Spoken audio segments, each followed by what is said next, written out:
Hi, I'm Deirdre Deirdre Clemens. Regarding board evaluation, many times we have a 3-2 split on the school board votes. The majority, Curatolo, Sprague, and Terry, along with the superintendent, want to frame this split as a potential threat to our accreditation. Well, that's silly. Boards of all kinds have mixed votes, and yet a vote is taken and then a majority wins and business goes on just like it does here. The majority here gets what they want on nearly every vote, and yet they still turn around and excoriate the minority for having different views. Why? The board majority doesn't like the fact that after the vote, the minority takes it to the public to explain and educate what's going on in this boardroom.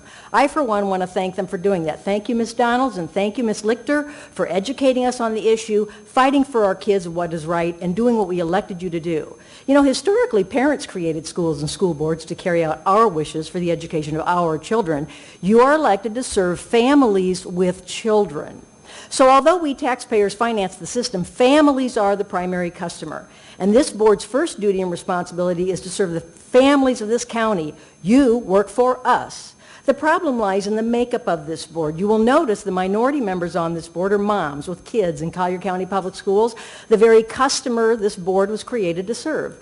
Conversely, the majority on this dais, if you include the superintendent, have no small children living in their home, and because of some here with alternative lifestyles, never will.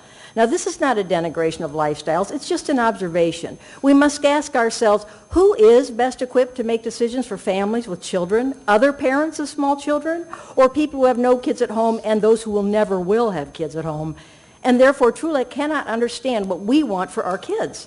It begs the question, why would adults without children at home want to come up there on the dais opposing parents and forcing their policies on the rest of us?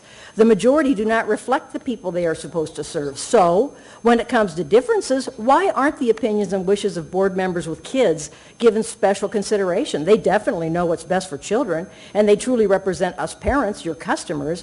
Why does the majority run roughshod over them while at the same time telling them to sit down and shut up with a we know better than you attitude? Many parents are becoming very alarmed at the majority here, repeatedly pushing agendas and policies that go against the best interests of families with young children.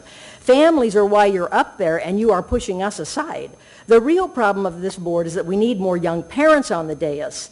The majority on this board is too old and out of touch and living lifestyles that can't identify with young families with children.